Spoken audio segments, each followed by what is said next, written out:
길을 걷다 보면 거리에다가 양쪽 전봇대에다가 현수막을 이렇게 걸어놓은 걸 볼 수가 있어요. 숲 아목의 집사, 아목의 아들, 딸, 무슨 파 몇 대 장손, 서울대학교 입학, 사법고시 합격, 대통령상 수상, 군의원 당선, 국회의원 당선, 올림픽 태권도에서 금메달 획득, 이러한 현수막이 걸려있는 것을 볼 수가 있습니다. 그 사람의 이름과 그의 가문과 그의 출신 학교와 지역을 자랑하기 위함입니다. 지난번에 제가 충북연의 실대 감독으로 당선되었을 때 우리 모든 성도님들께서 기뻐해 주시고 축하해 주셨는데, 또 한 분이 서울에 계신 분이 저를 축하해 준 분이 한 분이 있어요. 장로연합회장을 지나셨던 문옥 장로님이신데 저를 만나더니 문씨가 한 분의 자랑입니다. 처음으로 문씨가 감독됐다는 얘기죠.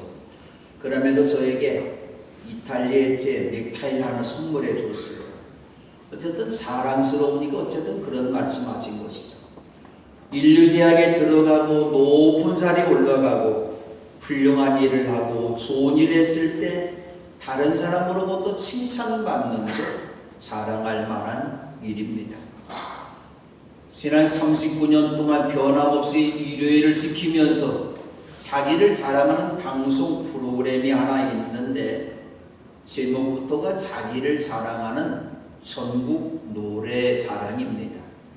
1980년 11월 30일 시작된 이 프로그램은 초대 MC 이한필을 시작으로 1988년 5월 현 MC인 송혜가 마이크를 잡으면서 지금까지 1900회 이상의 방송이 된 국내 최장수 프로그램입니다. 정말로 자랑스러운 방송이죠. 더군다나 자랑스러운 것은 지금 만 92세가 되는 지금까지 30년 넘게 전국 노래자를 이끌어 오신 MC 송혜 선생님도 자랑하실 만합니다. 사람들은 이렇게 크고 작은 자랑을 공작새처럼 하고 싶은 마음이 있는 것이죠. 가물을 자랑하고 자기의 쉼을 자랑하고 미모를 자랑하고 권세와 명예를 자랑하고 재물을 자랑하고 지혜를 자랑하고 자기에 속한 나라와 민족과 자기가 속한 당을 자랑하기도 합니다. 저는 대한민국 사람으로 태어난 것 자랑스럽습니다. 또 세종대왕이 만든 나라 말씀이 한글을 쓰고 읽고 있는 것을 저는 자랑하고 있어요.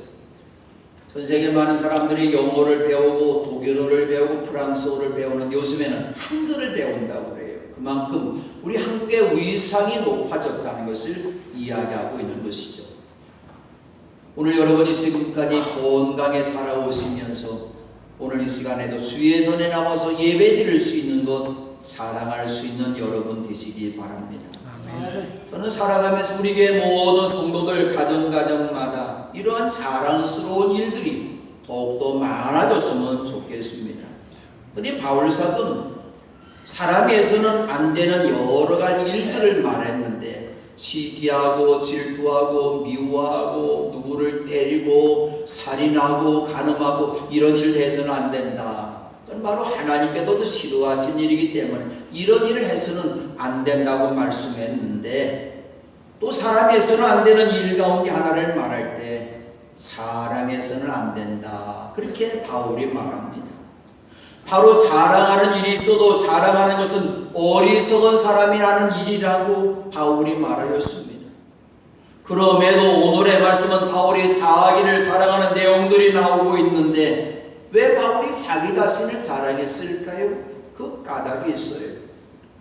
고린도 교회가 거짓 사도들의 자랑에 현혹되어서 혼란에 빠져있는 그러한 모습을 보면서 그들에게 바른 지각력을 갖게 하라고 자랑하는 것 어리석은 일이지만 어쩔 수 없이 자기 자랑을 하면서 참된 자랑이 무엇인가를 고린도 교회에 가르쳐 주었습니다.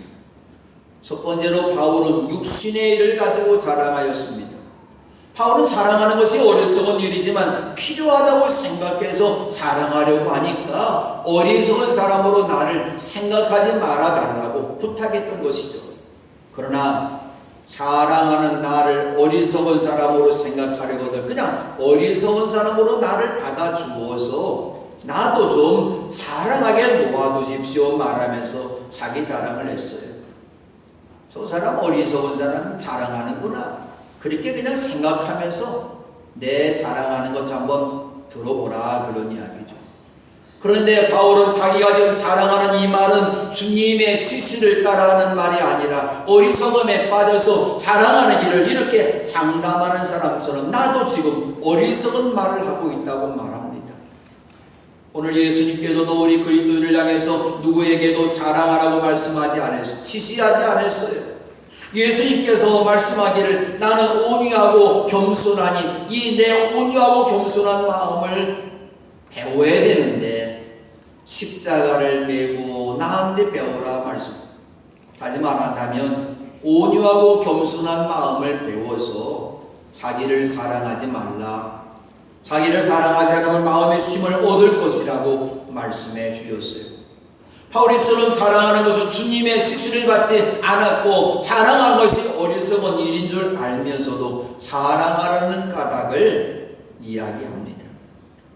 고린도 교회는 바울 사도가 개척해놓은 교회입니다. 그런데 다른 곳에 가서 선교사역을 하기 위해서 이 고린도를 떠났더니 이 고린도 교회에 거짓 사도들이 들어와서 자신들의 육신의 애를 가지고 자랑하면서 그러다 보니까 야, 저 사람 바울 사도보다 위대한 사람이구나, 대단한 사람이구나, 저 사람이 위대한 우리의 지도자가 됐구나 그러면서 오늘 그를 따라가면서 거짓 사도들을 잘도 용납하고 바울에게 받지 않은 다른 영을 받아들이고 다른 복음을 받아들이면서 멸망의 길로 가고 있는 그 모습을 바울이 보면서 자기를 자랑하는 거짓 사도들을 따라가는 고린도 교회 성도들에게 더 이상 거짓 교훈을 따르지 못하게 하려고 자랑하는 건 분명히 서글픈 일이지만 저 거짓 사도들보다도 더 많이 내가 육신의 애를 가지고 잘할 것이 많다고 하면서 사랑이 많은 나를 좀 따랐으면 좋겠다 그런 이야기죠. 그래서 바울은 고린도 교회 성도들을 슬기로운 사람이라 불러주었어요. 누가 슬기로운 사람일까요? 누가 지혜로운 사람일까요? 하나님께로부터 오는 지혜가 되시며 의와 거룩함과 구원이 되시는 예수님을 주님으로 그리스도로 믿고 예수 그리스도 안에서 살아가는 사람이야말로 바로 하나님의 자녀가 된 사람이야말로 슬기로운 사람이라 그런 이야기죠. 그럼 슬기로운 사람, 지혜로운 사람이라면 분별력이 있어야 되는데 바울을 대적하는 거짓 사도들이 자기를 자랑하면서 고린도 교회 성도 여러분들을 향해서 종으로 부리고 있고 여러분을 잡아먹고 있고 여러분을 굴리고 있고 누가 여러분을 얕보고 있고 여러분을 향해서 자기를 자랑하면서 자랑거리 없는 고린도 교회 여러분들을 뺨을 때리고 있는데 여러분은 가만히 있는 사람 아니냐? 그러면서 고린도 교회를 책망했던 것이죠. 바울을 대적하는 거짓 사도들이 자기를 자랑합니다. 성도들 위해 군림합니다. 왕처럼 군림하면서 고린도 교회 성도들을 종처럼 부리고 있어요. 골리고 있어요. 얕보고 있어요. 때리고 있습니다. 그런데 이러한 것들을 보았지만 바울 사도는 그들처럼 나는 이렇게 자랑치 못하겠구나. 너무나 내가 약해서 자랑할 것이 없어서 너무나 약해서 거짓 선생들처럼 나는 그렇게 하지 못하겠다고 하는 것이죠. 그러나 고린도 교회를 혼란스럽게 만들고 있는 거짓 사도들이 감히 자기 자랑하면서 성도들을 잘못된 길로 인도하는 모습을 보면서 바울이 나도 감히 육신의 일을 가지고 자랑해 보겠다고 말했던 것이죠. 자랑하는 것 어리석은 일이지만 고린도 교회 성도들이 사랑하는 거짓 사도들의 뒤를 따라가는 모습을 바울이 보면서 나도 그들보다 더 큰 자랑이 있음을 말하면서 그들 따라가지 말고 다르게 가르치는 나를 따라오라고 하는 말이죠. 그래서 내가 어리석은 말을 하겠다는 것이죠. 거짓 사도들이 자신은 시브리 사람이며 이스라엘 사람이며 아브라함 손이라 자랑합니다. 바울도 말하기를 나도 그들처럼 시브리 사람이야, 나도 이스라엘 사람이야, 나도 믿음의 조상 아브라함의 후손이라고 말합니다. 육신의 일을 갖고 자랑한다 했을 때 신약 성경에서 바울보다도 자랑거리가 많은 사람은 없어요. 바울은 길리기아 다소에서 태어난 유대 사람이었습니다. 그럼에도 불구하고 그는 로마의 시민권을 소유한 사람, 그 당시 최고의 강대국, 문화가 가장 많이 발달되고 철학이 발달되고 경제가 발달된 로마의 시민권을 갖고 있는 사람, 그리고 자라날 때에 우리들만의 촌동네에서 자란 것이 아니라 이스라엘에서 가장 큰 도시 예루살렘에서 자라났고 최고의 석학 가말리엘 선생의 문화에서 이스라엘 조상의 율법의 엄격한 방식을 따라 교육을 받은 박사 중의 박사였으며 율법학자가 된 사람입니다. 우리가 바울보다 더 큰 육신의 모습의 일을 자랑할 수 있는 것이 있을까요? 우리가 좋은 대학 나오지 못했어요. 좋은 무대도 자라나지 못했습니다. 우리는 율법학자도 아닙니다. 그렇다면 자랑하는 것이 어리석은 이름을 안다면 무슨 일이든지 우리는 자랑해서는 안 된다고 하는 것이죠. 두 번째로 바울이 그리스도의 일꾼으로 산 일들을 자랑합니다. 바울을 대적하는 거짓 사도들이 자신들은 그리스도 일꾼이라고 자랑했는데 바울도 내가 정신 나간 사람처럼 말합니다마는 나는 더욱 그리스도의 일꾼이라고 말하였습니다. 바울은 그리스도의 진정한 일꾼이 되어서 주님께서 세우신 교회를 세워나가기 위해서 선교 사역을 신실하게 감당하는 가운데 자신에게 찾아온 고난의 그 모습들을, 십자가의 고난의 모습들을 상세하게 열거하고 있습니다. 바울이 고린도 교회를 처음 방문하기 전에 그는 2차 선교 여행 중에 있었던 것이죠. 빌립보에 갔었을 때에는 귀신 들려 점을 치는 여종에 있는 귀신을 내쫓아 주어서 자유함을 주었어요. 얼마나 좋은 일 한 것입니까? 근데 여종의 주인은 자기의 돈벌이망이 끌어온 것을 보고 시한관 앞에 바울을 고수해서 바울을 지하감방에 가두었습니다. 바울이 데살로니가 교회에서 복음을 전할 때에는 그들 가운데 믿게 된 사람들이 많이 생겼어요. 또 지체가 높은 그리스도 여자들과 남자들 가운데 예수를 믿는 사람이 적지 않게 많았던 것이죠. 그랬더니 이때 데살로니가의 유대 사람들은 바울의 베레아에서도 말씀을 전한다는 걸 알고서 거기까지 찾아가서 무리들을 선동해서 소동을 벌이고 바울을 핍박하고 바울이 더 이상 그곳에도 복음을 전하지 못하게 바울을 내쫓았던 것이죠.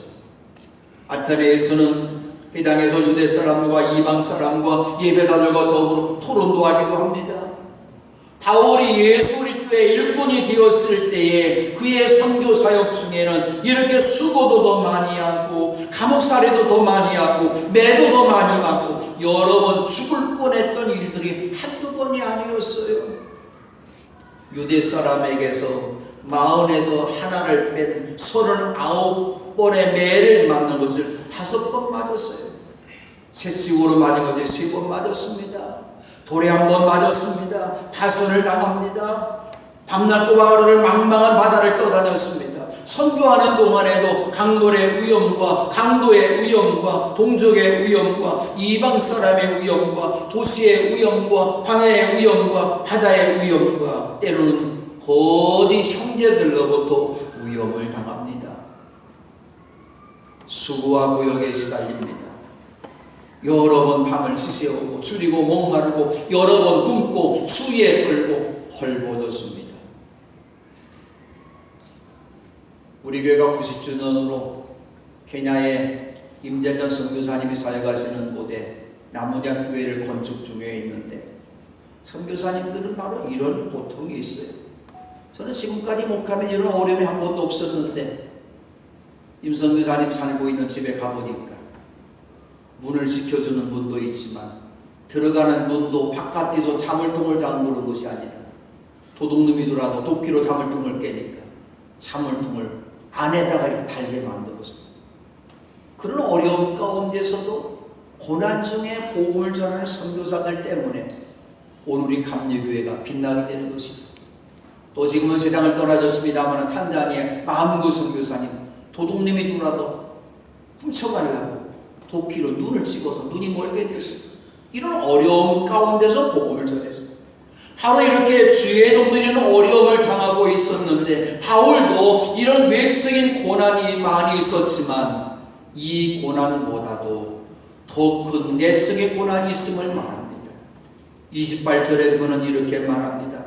그 밖에 것은 지쳐 눕고서라도 모든 교회를 염려하는 염려가 날마다 내 마음을 누르고 있습니다. 바울의 마음과 생각은 언제나 예수님이었어요. 교회의 평안과 부흥이었고 성도들의 믿음이 크게 자라나고 성도들 모두가 각자 서로에게 베푸는 사랑이 더욱더 풍성해가고 온갖 박해와 환난 가운데서도 인내로 이겨가기를 기도했던 것이죠. 그리고 모든 성도들이 좋은 교훈으로 양육을 받아서 그리스도 예수의 좋은 일꾼 되기를 간절히 원했던 것입니다. 근데 고린도 교회는 그리스도 안에 있는 어린아이의 모습을 벗어나지 못해서 그들의 신앙이 살아나지를 못해서 육에 속한 인간의 방식대로 살면서 편을 갈라서 시기하고 싸우는 모습을 보면서 염려하면서 걱정했던 것이죠. 성도들이 음행합니다. 다른 사람과 소송할 일이 있을 경우에 성도들 간의 문제를 해결하지 않으려고 하고 불의한 세상 법정에 가서 재판을 받아가는 모습을 보면서 바울이 염려하고 걱정했던 것이죠.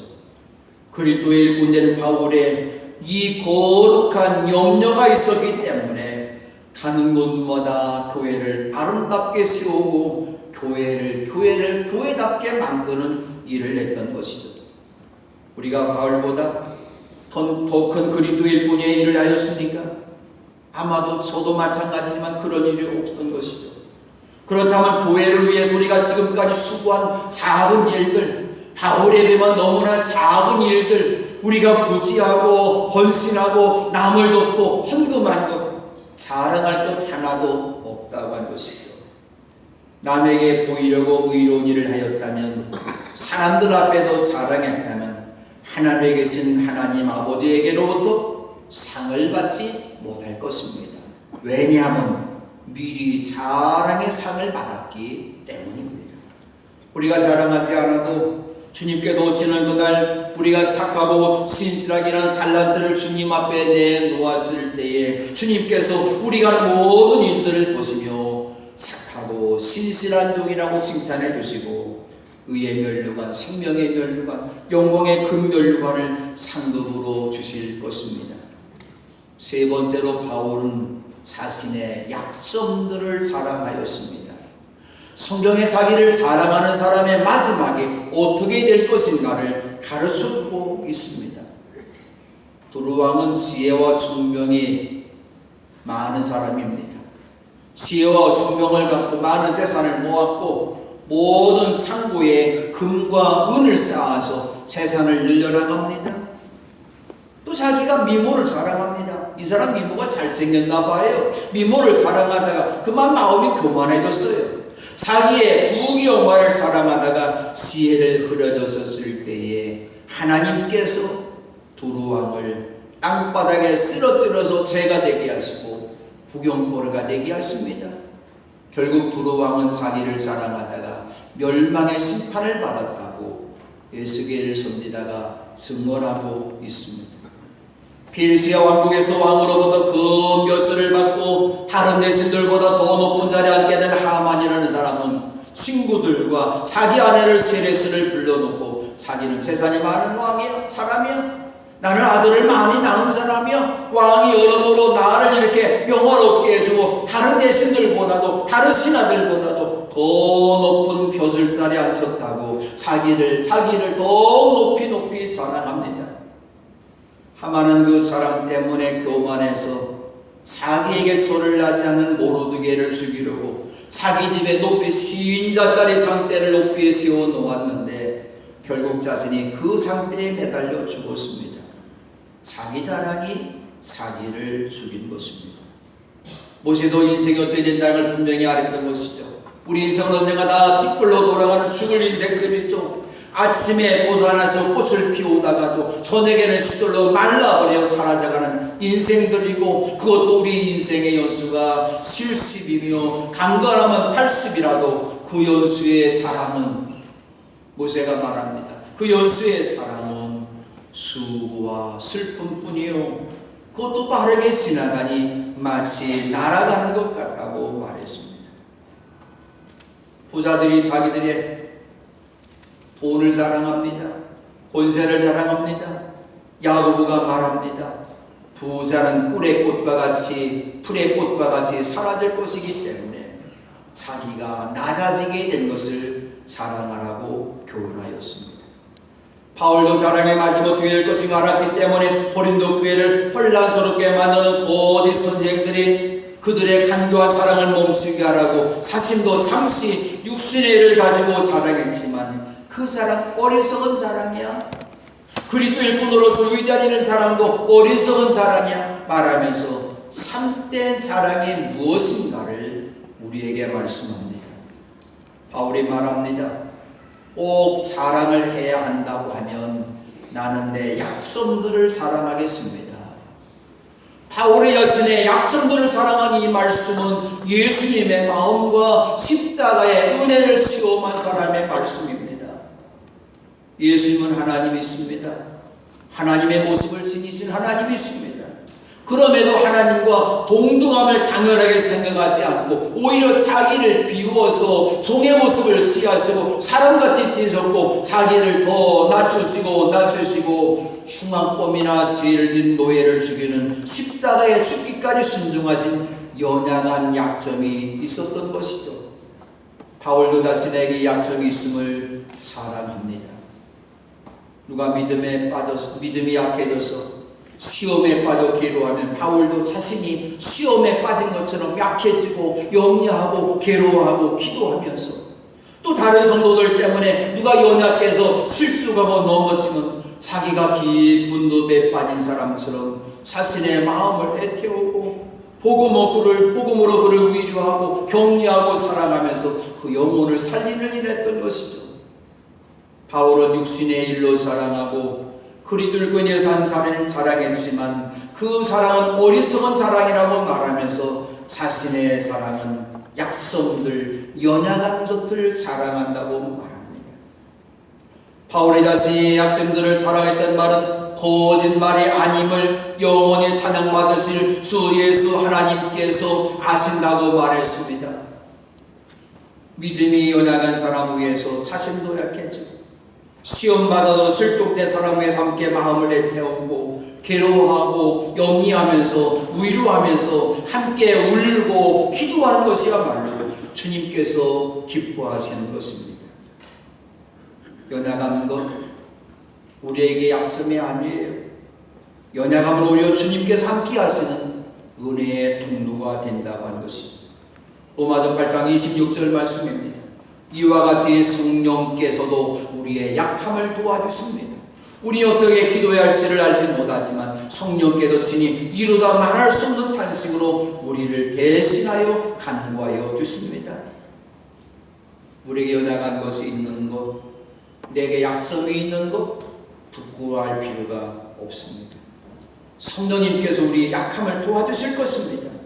약할 때 강함이 되시고 쓰러진 나를 이끌어 세워주시고 탕자를 받아주시는 예수님을 바라보시기 바랍니다. 바울은 연약했어요. 그렇게 능력 있는 사람이었지만 교우들의 도움을 받았다고 간증합니다. 다마스코스에서 아레다 왕의 총리가 유대인들의 요청에 따라서 바울을 잡으려고 다마스코스 성을 지키고 있었을 때에 교우들이 바울을 광주리에 담아서 성벽의 상무도로 내려주어서 아레다 왕의 손에서 벗어났던 것이죠. 이곳에서 목회하는 지 언제나 하나님의 말씀을 전하고 여러분 외에도 때때로 기도하지만 때때로 여러분의 도움과 격려가 필요할 때가 있습니다. 그때마다 저를 위해서 기도해 주시고 도와주시기를 바랍니다. 제가 바로 서 있어야 이 교회가 바로 서 있을 수 있기 때문입니다. 바울은 그리스도인의 참된 자랑이 무엇인지를 말하였습니다. 육신의 일로 많은 자랑거리가 있어 그리스도의 일꾼으로 산 일을 자랑거리가 많이 있었지만 그 모든 사랑은 어리석은 사람의 사랑이라고 선언하면서 자신의 약손들 연약함을 자랑하였습니다. 그 사랑은 무엇일까요? 예수님의 은혜와 능력과 도우심을 필요로 하는 사랑입니다. 하나님께도 다윗 땅을 크게 쓰신 까닭이 무엇이 있을까요? 다윗은 왕이 되었을 때 많은 천사와 기망을 줬습니다. 금은보화가 많이 있었습니다. 다윗은 통일왕국 시대를 이루었습니다. 오늘은 말한다면 다윗 왕은 대통령 권세 가진 사람이었어요. 큰 군사를 갖고 있는 사람입니다. 어쩌면 이북이나 저 미국의 핵미사일 갖고 있는 것이죠. 재물도 많이 있습니다. 아름다운 미모와 힘이 있었어요. 근데 바울은 이 모든, 다윗은 이 모든 것 자랑하지 않았던 것이죠. 다윗은 결코 육신의 일을 갖고 자랑하지 않고 그가 자랑해 무엇입니까요? 그는 언제나 오직 주 우리 하나님의 이름만을 끊임없이 자랑하며 찬양했던 것이죠. 오늘의 말씀의 결론의 말씀입니다. 바울의 참된 자랑이 무엇일까요? 갈라디아서 6장 14절 말씀입니다. 그런데 내게는 우리도 예수 그리스도의 십자가 밖에는 자랑할 것이 아무것도 없습니다. 그리스도로 말미암아 내 쪽에서 보면 세상이 죽었고 세상 쪽에서 보면 내가 죽었습니다. 이제 어리석은 육신의 일들을 가지고 자랑하는 사람들을 버리고 바울처럼 참된 자랑하는 자랑이 여러분의 자랑이 되시기 바랍니다. 영광의 십자가를 지신 주님을 바라보며 여러분의 자랑이 되시기 바랍니다. 그리스도 일꾼 되어서 충성되게 일하게 하심을 자랑하십시다. 주님의 일을 하다가 주님 때문에 찾아오는 고난을 자랑하십시다. 다른 성도들 때문에 나도 연약하게 됐음을 자랑하십시다. 이것이야말로 주님께도 기뻐하시는 성도들의 참